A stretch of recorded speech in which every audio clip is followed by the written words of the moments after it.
Ladies and gentlemen, what's up? What's up? What's up? Happy Wednesday, new week, new video. And if you're wondering why I got a little more pep in my step, the Jacksonville Jaguars went ahead and beat the Buffalo Bills. Why is that such great news? Because to be honest with you, and if you're a betting guy, the Jags were 14 and a half point underdogs. They thought we were going to lose by 3 total possessions. So, what does it mean that not only did we win, we held the Buffalo Bills to 6? You know what's even better is our Josh Allen is now the Josh Allen. Okay, we relegated the Buffalo Bills Josh Allen as the other Josh Allen, as our Josh Allen, the Josh Allen, registered a sack, a pick, a fumble recovery to go with 8 tackles. It was a tour de force. I've been telling you guys for a minute that Josh Allen is going to be special. And I think that goes to show you what kind of player he can be. And that's not even considering the other pressures that he also had. He was a force, and he was a catalyst for a defense that really held his own. Now, I can't say much for the offense, and actually the offense left a lot to be desired. I really think even so, I've been a proponent of letting Urban Meyer go. I actually don't know, to be honest with you. I just don't have a lot of faith in Urban Meyer himself as a head coach. But I also don't want to do it to Trevor Lawrence where we're changing, a whole new regime around him. It's important to have continuity with a rookie quarterback, and that's something I wrestle with. But I think our offensive staff might have to go. So if we do that, I kind of wonder if that's not basically the same thing. But something has to be done because our offense, the way we run it's not conducive for success. And Darrell Bevell, he's an okay coordinator, but he got a lot of hype for creating Russell Wilson, which we all should know is not true. Russell Wilson is a special player. He didn't create anything. If anything, he was fired because he didn't put the ball enough in Russ's hands. He did go on to have an okay season with the Detroit Lions as far as offensively, but he can't seem to. He doesn't seem to have a gauge to what our offense does well and what is going to actually work. What I will say that I'll give them some credit for this week's game plan. While we only scored 9 points, it seemed that there was an understanding that we can't hold on to the ball. Trevor has to get the ball out of his hands, which is smart. But I would have liked to seen a little more bubble screen, some quick type of slant, some stuff where we're scheming guys open. Laviska Shenault's not the greatest route runner still at this time. And I know we try to line him up and we do try to run more screens with him. I just think we can do a better job of scheming guys open in space. Which speaks to preparation. You have to kind of know your defense's tendencies that you're playing against so that you can scheme those kind of things. And that seems to be where we struggle. But we definitely can't hold on to the ball because our offensive line isn't the greatest. So, at least they captured that. I'll reserve judgment as to what we should do, I guess, till the end of the season. Because we got to see how this season progresses. We're still a young team. Defense. Kudos to the defense. Dewan Smoot, Josh Allen, and also better coaching job. It seemed like I've been saying we have 2 box safeties, which is a super highway in the middle of the field. But it seems like we defended Josh Allen a lot like the way they're defending, Patrick Mahomes these days. With the 2 high safeties, we didn't play as much box with the safeties. We kind of kept them back. We did a lot of 2 high to keep everything in front of us to not allow the explosive plays. And ultimately with these kind of quarterbacks, they get impatient. They can't dink and dunk all game. They eventually try to force it, and we got 2 picks out of Josh Allen and a fumble recovery to end the game. So great win by the Jags. Unfortunately, Cowboys fans, I'm ashamed of what I saw. We took a good old fashioned ass whipping. It was 30-0. Don't let the score fool you because it ended 30-16 because we scored some garbage time buckets, not buckets, but touchdowns. We took an ass whipping. Like nothing can go right this game. Uh, we block a punt, like we're down 16-0. We block a punt, and somehow the Broncos end up with it. It was such a uh, it was such a tough watch. I was miserable as a Cowboys fan watching that game. Um, if I'm gonna bring up any positives from that game, I have continuously stated that the Cowboys don't handle prosperity well. That they tend to read their own press clippings. They get too high. We came into the season with a point to prove. Dak had to prove that he's worth the money. That he could come back from injury. Zeke had to prove that he's still that guy at running back. The O line had to prove, that hey, we were hurt, but we're still one of the better units in the NFL. The defense had to prove they're not as historically bad as they were last year. And I feel like you saw that through the first 6, 7 games. All right. But this last game, I feel like they came in and thought the Denver Broncos were supposed to roll over. And we saw how that worked out. We were out coached.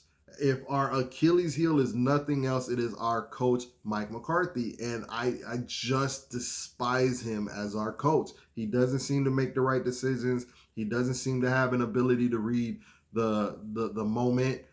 There are some times that like I'm all for going for it on fourth down, but there are certain times that it's like it doesn't feel like the right moment to go for it on fourth down. We went for it on 4th and 2, and where we could have just took points.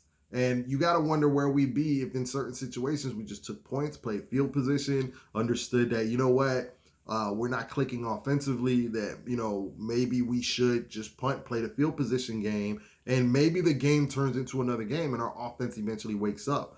But eventually, we fell so deep. We got away from the run. We got away from what we like to do. And they were just well prepared, way better prepared. Trayvon Diggs didn't look good. The story's out. You can double move the kid.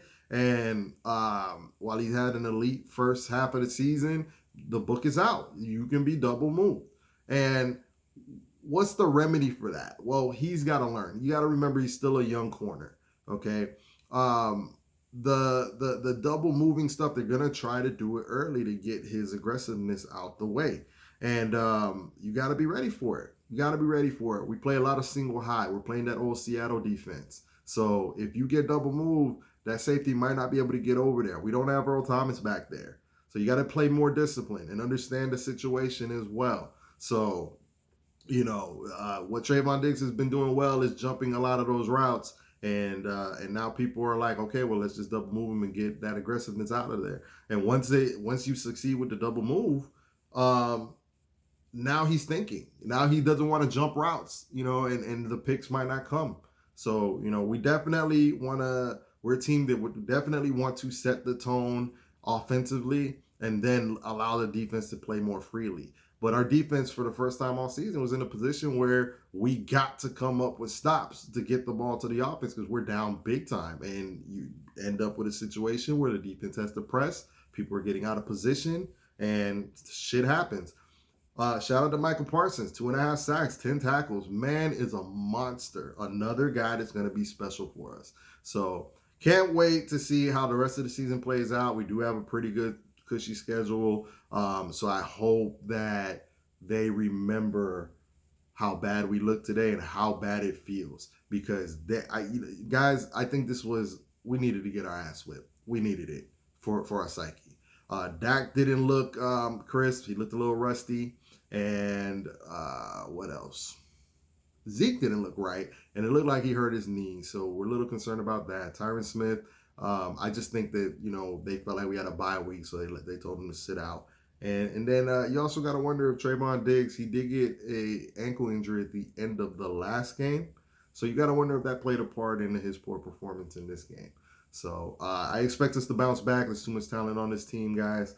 In other news, it was just a weird day, man. A lot of the favorites lost. The Saints found a spectacular way to blow it to the Falcons. The Browns beat the Bengals, although I'll say I never bought into the hype that is the Cincinnati Bengals. And let me rephrase that. I think the Cincinnati Bengals are actually a pretty decent team, but I never bought into the hype that they've arrived, so to speak. I think they can beat anybody, but I also think they can lose to anybody. And I never thought they were a better team than the Cleveland Browns. I'm a little down on the Cleveland Browns with everything that's been going on with the shoulder injury and OBJ. But that defense is still there. And Nick Chubb was there. And the majority of the line was there. So there's no other time that you would have said the Browns were going to lose to Cincinnati in that situation. So I didn't understand why the Bengals were getting all the pub.